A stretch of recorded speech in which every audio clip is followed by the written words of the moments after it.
Hello everyone, welcome to study with Chitralekha. स्वागत है आप सभी का आपके अपने चैनल स्टडी विद चित्रलेखा में। दोस्तों, जैसा कि आप लोग जानते हो, हम लोग यूपीपी के री एग्ज़ाम के लिए प्रैक्टिस सेट की सीरीज़ कर रहे हैं और आज की क्लास में हम सेट नंबर 32 करने वाले हैं। इससे पहले 31 प्रैक्टिस सेट हम लोग सॉल्व कर चुके हैं। तो अगर अभी तक आप लोगों ने क्लासेस देखी नहीं है ये वाली, तो इनको देख लीजिएगा। आप लोगों का रिवीजन अच्छे तरीके से हो जाएगा। जो भी याद किया है आपने, उसे आपको सारा पता लग जाएगा कि आपको क्या क्या चीज़ें फोकस करनी है और कौन सी चीज़ें आपकी अच्छे से तैयार हैं। ठीक है, आज की क्लास में हम लोग करने वाले हैं इंडियन पॉलिटी, इंडियन ज्योग्राफी, उसके साथ साथ हम मॉडर्न और मिडिवल हिस्ट्री को भी कवर करेंगे और साथ के साथ यूपी स्पेशल के भी कुछ क्वेश्चंस आज की क्लास में आपको देखने को मिलेंगे। ठीक है, अगर क्लास पसंद आएगी तो क्लास को लाइक कर दीजिएगा और चैनल पर पहली बार आए हैं तो चैनल को सब्सक्राइब कर लीजिएगा और बेल आइकन ज़रूर प्रेस कर दीजिएगा, जिससे कि आने वाले सभी वीडियोस की जानकारी आपको सबसे पहले मिल जाएगी। तो चलिए हम लोग अपनी क्लास को शुरू करते हैं और आज का पहला क्वेश्चन देखते हैं। पहला क्वेश्चन है, निम्नलिखित में से भारत के संविधान का कौन सा अनुच्छेद मौलिक अधिकारों के संरक्षण से संबंधित है। तो आप सभी जानते हो, मौलिक अधिकार जिन्हें कि हम फंडामेंटल राइट्स कहते हैं, अनुच्छेद 12 से 35 तक भारतीय संविधान के भाग 3 में दिए गए हैं और इनका जो अनुच्छेद 32 है, अनुच्छेद 32 को भारतीय संविधान के मौलिक अधिकारों का संरक्षक बताया जाता है। अनुच्छेद 32 के तहत किसी भी व्यक्ति के जब मौलिक अधिकारों का हनन हुआ हो तो वो सुप्रीम कोर्ट जा सकता है और अनुच्छेद 32 के तहत सुप्रीम कोर्ट 5 प्रकार की रिट्स जारी करता है। तो संवैधानिक उपचारों का अधिकार कहा जाता है अनुच्छेद 32 को। ऑप्शन नंबर 2 करेक्ट ऑप्शन हो जाएगा। ठीक है, बढ़ते हैं अगले क्वेश्चन की तरफ। देखते हैं अगला क्वेश्चन। प्रधानमंत्री सहित मंत्रिमंडल में मंत्रियों की कुल संख्या लोकसभा सदस्यों की कुल संख्या के कितने से अधिक नहीं हो सकती है, हमें बताना है। तो लोकसभा में सदस्यों की संख्या के 15% मंत्रियों की संख्या होनी चाहिए, मैक्सिमम यही रेशियो होना चाहिए। तो ऑप्शन नंबर 4 करेक्ट ऑप्शन हो जाएगा। 15% से अधिक नहीं हो सकती। जैसे मान लीजिए कुल संख्या 545 है तो इसका 15% निकाल दीजिएगा, यही मंत्रिमंडल की संख्या हो जाएगी। ठीक है, अगले क्वेश्चन पर आते हैं। पहला राष्ट्रीय आंदोलन कौन सा था जिसमें महिलाओं की भागीदारी वास्तव में बहुत उल्लेखनीय रूप से देखने को मिली थी।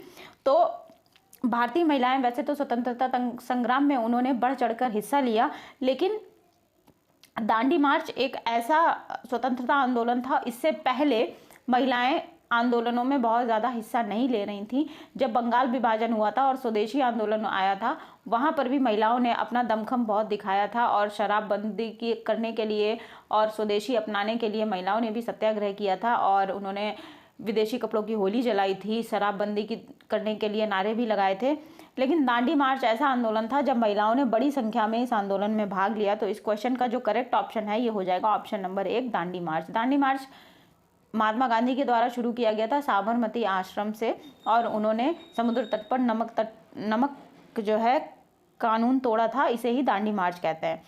चलिए, इसके बाद क्या शुरू हुआ था? सविनय अवज्ञा आंदोलन शुरू हुआ था। अगले क्वेश्चन को देखते हैं। कुषाण वंश के संदर्भ में निम्नलिखित कथनों पर विचार करिए और सही विकल्प का चयन करिए।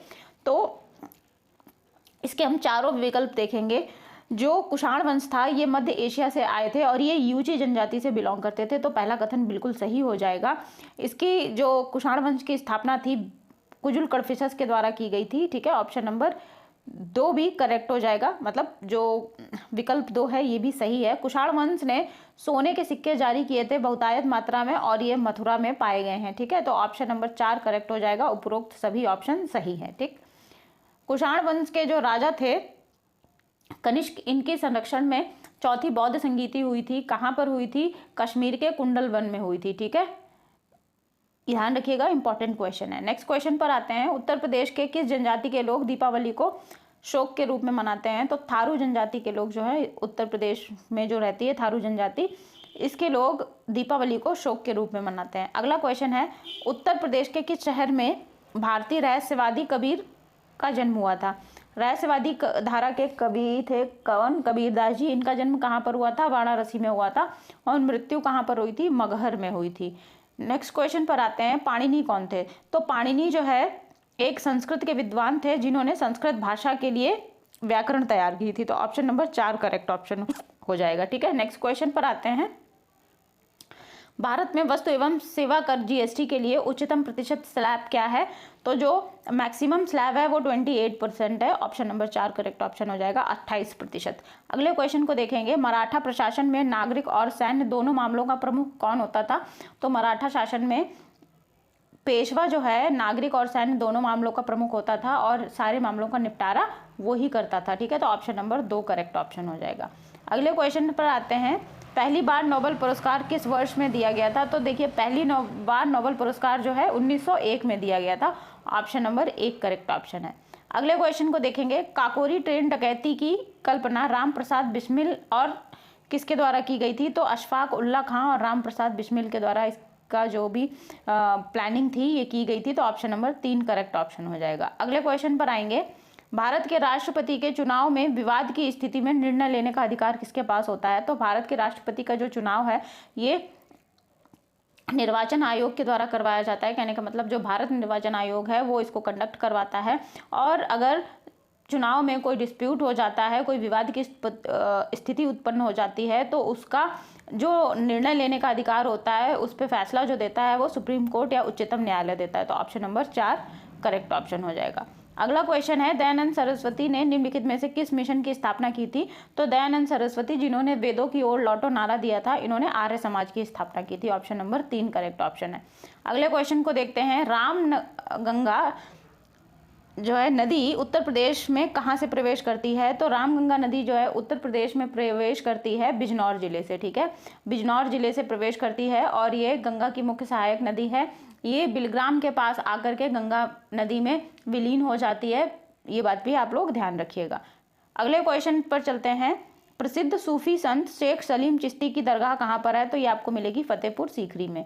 शेख सलीम चिश्ती की दरगाह कहाँ पर मिलेगी? फतेहपुर सीकरी में। अगला क्वेश्चन है, 1973 के किस मामले में सुप्रीम कोर्ट ने अपने पिछले फैसले को दुरुस्त किया और कहा कि प्रस्तावना जो है संविधान का एक हिस्सा है? ठीक है, प्रस्तावना संविधान का हिस्सा है, ये केशवानंद भारती बनाम केरल राज्य में बताया था, और इसी में ही सुप्रीम कोर्ट ने अपने फैसले पर यह कहा था कि जो भी संविधान संशोधन होगा, लेकिन उस संविधान संशोधन के द्वारा जो बेसिक स्ट्रक्चर है संविधान का वो नहीं चेंज होना चाहिए। ठीक है, तो डॉक्ट्राइन ऑफ बेसिक स्ट्रक्चर की जो डेफिनेशन आई ये कहाँ से निकल के आई? केशवानंद भारती केस से निकल के आई थी। द्वितीय बौद्ध संगीति कहाँ पर आयोजित की गई थी? तो पहली बौद्ध संगीति कहाँ पर आयोजित की गई थी? राजगृह में की गई थी, दूसरी वैशाली में की गई थी। तो ऑप्शन नंबर 2 करेक्ट ऑप्शन हो जाएगा। ठीक है, और किसके संरक्षण में हुई थी? ये हुई थी कालाशोक के संरक्षण में। ठीक है, कालाशोक। और तृतीय बौद्ध संगीति कहाँ पर हुई थी? ये हुई थी आपके पाटलिपुत्र में, और चौथी कश्मीर के कुंडलवन में। ठीक है, तो ये सारी चीज़ें याद रखिएगा, चारों बौद्ध संगीतियाँ ये इंपॉर्टेंट हैं, इनकी सभी चीज़ें आपको याद रखनी है। अगले क्वेश्चन पर आते हैं, सरदार वल्लभ भाई पटेल की जो स्टैचू ऑफ यूनिटी है प्रतिमा, ये कौन सी नदी पर स्थित है? एक द्वीप है नदी पर स्थित, नदी का नाम बताना है हमें। तो जो स्टैचू ऑफ यूनिटी है ये नर्मदा नदी पर स्थित है, द्वीप बनाया गया है वहाँ पर, वहीं पर स्टैचू ऑफ यूनिटी स्थित है। तो ऑप्शन नंबर 1 करेक्ट ऑप्शन हो जाएगा, नर्मदा नदी। नेक्स्ट क्वेश्चन पर आते हैं, अनुच्छेद 32 भारतीय संविधान के किस भाग से संबंधित है? भाग 3 से संबंधित है। फंडामेंटल राइट्स भाग 3 में आते हैं अनुच्छेद 12 से लेकर के 35 तक, और अनुच्छेद 32 को क्या कहा जाता है? संवैधानिक उपचारों का अधिकार कहा जाता है। अभी अनुच्छेद 32 के बारे में हम ऊपर भी डिस्कस कर चुके हैं। ठीक है, अगले क्वेश्चन पर आएंगे, निम्नलिखित में से कौन सा नगर निगम का एक निर्वाचित सदस्य है? तो जब आप लोगों के यहाँ चुनाव होते हैं, कौन से चुनाव होते हैं? नगर पालिका के जो चुनाव होते हैं, ठीक है, नगर पालिका के जब चुनाव होते हैं तो आप लोगों ने ध्यान दिया होगा कि घर में वार्ड मेंबर जो है हम लोगों के यहाँ वोट मांगने आते हैं। ठीक है, तो ये नगर निगम के निर्वाचित सदस्य होते हैं। कौन? Ward member. हम लोगों ने जनरल भाषा में वार्ड मेंबर कहते हैं, वार्ड पार्षद। तो यहाँ पर ये जो ऑप्शन दे रखा है वार्ड पार्षद नगर निगम का एक निर्वाचित सदस्य होता है। तो ऑप्शन नंबर 3 इस क्वेश्चन का करेक्ट ऑप्शन हो जाएगा। नेक्स्ट क्वेश्चन देखते हैं, निम्नलिखित में से किसे पवन का देश कहा जाता है? तो डेनमार्क को जो है पवन का देश कहा जाता है। क्यों कहा जाता है? इसके पीछे भी रीज़न है, क्योंकि यहाँ पर विश्व में सबसे ज़्यादा मात्रा में पवन ऊर्जा से बिजली बनाई जाती है। ठीक है, ये फैक्ट दे रखे हैं, आप लोग देख लीजिएगा इनको। पवन टर्बाइनों से आने वाली हरित ऊर्जा 47% के साथ यहाँ पर पवन प्रभावित है, और डेनमार्क अपनी विद्युत जरूरतों का जो 50% है वो अक्षय ऊर्जा से पूरा करता है। अक्षय ऊर्जा मतलब जो रिन्यूएबल एनर्जी होती है। ठीक है, बटरफ्लाई स्ट्रोक का संबंध किस खेल से है? तो बटरफ्लाई स्ट्रोक का संबंध जो है तैराकी से संबंधित हो जाएगा। बटरफ्लाई स्ट्रोक तैराकी में होता है। ऑप्शन नंबर 1 करेक्ट ऑप्शन हो जाएगा। नेक्स्ट क्वेश्चन पर आते हैं। उत्तर प्रदेश का एक छोटा शहर सजावटी लाल मिट्टी के बर्तनों के लिए प्रसिद्ध है। तो लाल मिट्टी जो है चुनार में पाई जाती है और वहीं पर इसी लाल मिट्टी से बर्तन बनाए जाते हैं, सजावटी बर्तन। तो ऑप्शन नंबर 3 करेक्ट ऑप्शन हो जाएगा। चुनार में लाल बलुआ पत्थर भी पाया जाता है क्योंकि वहाँ की जो मिट्टी है लाल इसी बलुआ पत्थर के कारण है। ठीक है, उत्पादन के 3 स्तंभ क्या हैं? तो उत्पादन के जो 3 स्तंभ हैं ये हो जाएंगे भूमि, श्रम और पूंजी। ऑप्शन नंबर 2 करेक्ट ऑप्शन हो जाएगा, भूमि, श्रम और पूंजी। नेक्स्ट क्वेश्चन पर आते हैं। भारतीय दलहन अनुसंधान संस्थान उत्तर प्रदेश के किस शहर में स्थित है? तो भारतीय दलहन अनुसंधान संस्थान आपको मिलेगा कहाँ पर? कानपुर में। ठीक है, चावल अनुसंधान कहाँ पर मिलेगा? ये मिलेगा आपको वाराणसी में। नेक्स्ट क्वेश्चन पर आते हैं। उत्तर प्रदेश के लोक संगीत का नाम बताइए जो ज़्यादातर मानसून के दौरान उन्हीं महीनों में गाया जाता है जो अलगाव की मनोदशा का भी परिचायक है। तो मानसून के महीनों में जो लोकगीत गाया जाता है उसका नाम कजरी है। सावन के महीने में महिलाएं कजरी के गीत गाती हैं, झूले झूलती हैं, कजरी के गीत गाती हैं। तो ऑप्शन नंबर 3 करेक्ट ऑप्शन हो जाएगा। ठीक, नेक्स्ट क्वेश्चन पर आएंगे। काली मिट्टी का दूसरा नाम बताना है हमें यहाँ पे। तो काली मिट्टी को रेंगुर के रूप में भी जाना जाता है। ठीक है, रेंगुर मिट्टी भी कहा जाता है इसे। तो ऑप्शन नंबर 1 करेक्ट ऑप्शन है। नेक्स्ट क्वेश्चन है। पहली महिला लोकसभा अध्यक्ष कौन थी? तो पहली अध्यक्ष जो लोकसभा की बनी पहली महिला अध्यक्ष, उनका नाम है Meera Kumar. Option number 2 correct option है। नेक्स्ट क्वेश्चन देखते हैं। लोकपाल एक संस्कृत शब्द है जिसका हिंदी में क्या अर्थ है? तो लोकपाल जो शब्द है इसका अर्थ हो जाएगा लोगों की देखभाल करने वाला। ऑप्शन नंबर 3 करेक्ट ऑप्शन हो जाएगा। अगले क्वेश्चन पर आते हैं। गलवान नदी की सीमा के पास स्थित है। तो गलवान नदी की जो सीमा है ये कौन से देश के पास स्थित है हमें बताना है। तो भारत और चीन के बीच में गलवान नदी पड़ती है। आप लोगों ने सुना होगा गलवान घाटी पिछले दिनों चर्चा में थी। करीब 1 साल भर होने को है जब गलवान घाटी के रास्ते हमारे भारतीय सैनिकों के बीच में और चीनी सैनिकों के बीच में मुठभेड़ हो गई थी। ठीक है, तब ये चर्चा में आई थी। तो गलवान नदी भारत और चीन की सीमा पे है। ऑप्शन नंबर 4 करेक्ट ऑप्शन हो जाएगा। नेक्स्ट क्वेश्चन पर आते हैं। कादम्बरी किसके द्वारा लिखी गई है? तो कादम्बरी जो है बाणभट्ट के द्वारा लिखी गई है। बाणभट्ट की रचना है। ऑप्शन नंबर 3 करेक्ट ऑप्शन है। अगला क्वेश्चन है। सार्क का पूर्ण रूप क्या है? तो सार्क का जो पूर्ण रूप है ये हो जाएगा दक्षिण एशियाई सहयोग संघ। ठीक है, ऑप्शन नंबर 2 करेक्ट ऑप्शन हो जाएगा। नेक्स्ट क्वेश्चन पर आते हैं। भारत की राष्ट्रीय आय को सबसे पहले किसके द्वारा मापा गया था? तो भारत की जो राष्ट्रीय आय है सबसे पहले दादा भाई नौरोजी के द्वारा नापी गई थी, मापा गया था इसको। और इन्होंने ही धन की निकासी का सिद्धांत दिया था। धन की निकासी का सिद्धांत सर्वप्रथम किसके द्वारा दिया गया था? दादा भाई नौरोजी के द्वारा। अगला क्वेश्चन देखते हैं। भारत के संविधान में निम्नलिखित में से कौन सा जर्मनी के सिद्धांत से लिया गया है? तो आपातकाल के दौरान मौलिक अधिकारों का जो निलंबन हो जाता है ये जर्मनी के वाइमर सिद्धांत से लिया गया है। तो ऑप्शन नंबर 4 करेक्ट ऑप्शन हो जाएगा। नेक्स्ट क्वेश्चन पर आते हैं। भारत में प्रसिद्ध धमेक स्तूप कहाँ पर है? तो धामक यहाँ पर लिखा है, कहीं कहीं आपको धमेक भी देखने को मिलेगा। तो धमेक स्तूप जो है आपको सारनाथ उत्तर प्रदेश में मिलेगा। ऑप्शन नंबर 1 करेक्ट ऑप्शन है। नेक्स्ट क्वेश्चन को देखते हैं। राष्ट्रपति और उपराष्ट्रपति पद की शपथ के संदर्भ में निम्नलिखित में से कौन सा कथन सही है? तो पहला कथन है राष्ट्रपति संविधान के संरक्षण, सुरक्षा और प्रतिरक्षा के लिए अपने पद की शपथ लेता है। ये बिल्कुल सही बात है। राष्ट्रपति संविधान का संरक्षण करने की और उसकी सुरक्षा करने के लिए अपने पद की शपथ लेता है।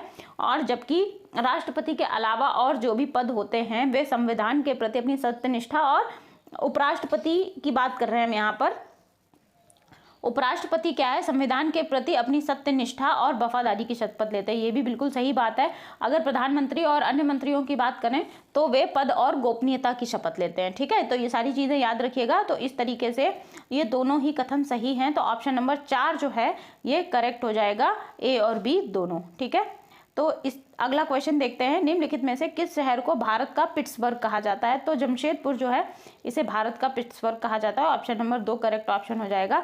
अगला क्वेश्चन है। जैन धर्म का सबसे मौलिक सिद्धांत जो बहुत ही महत्वपूर्ण है किसे माना जाता है? तो जैन धर्म के 3 सिद्धांत त्रिरत्न होते हैं जैन धर्म में, लेकिन जो मौलिक सिद्धांत है वो क्या है? अहिंसा है। ठीक है, 5 सिद्धांत दिए गए थे कुल जैन धर्म में हैं। 4 सिद्धांत पहले से चले आ रहे थे, 5वां जोड़ा गया था ब्रह्मचर्य स्वामी महावीर के द्वारा, ठीक है। सत्य, अहिंसा, अस्तेय और अपरिग्रह, उसके बाद जोड़ा था महावीर स्वामी ने ब्रह्मचर्य, ठीक है। तो जैन धर्म का मौलिक सिद्धांत अहिंसा हो जाएगा, ऑप्शन नंबर 2 करेक्ट ऑप्शन हो जाएगा। इस तरीके से आज की क्लास में हमने कितने क्वेश्चन किए, 40 क्वेश्चन किए हैं। इनमें से आपका स्कोर कितना रहा ये कमेंट सेक्शन में मुझे ज़रूर बताइएगा। और आज की क्लास कैसी लगी आप लोगों को ये भी कमेंट सेक्शन में बताइएगा। अगर क्लास पसंद आई है तो क्लास को लाइक ज़रूर करिएगा, क्लास को शेयर भी करिएगा अपने दोस्तों के साथ, पीयर ग्रुप्स में, स्टडी ग्रुप्स अगर आपके हैं तो उनमें भी शेयर कर दीजिएगा। चैनल पर पहली बार आए हैं, वीडियो को अगर पहली बार देख रहे हैं तो चैनल को सब्सक्राइब कर लीजिएगा और बेल आइकन ज़रूर प्रेस कर लीजिएगा, जिससे कि आने वाले सभी वीडियोज़ की जानकारी आपको सबसे पहले मिल जाएगी। तब तक के लिए पढ़ते रहिए, खूब रिवीजन करिए। मिलते हैं अगली क्लास में। Thank you everyone.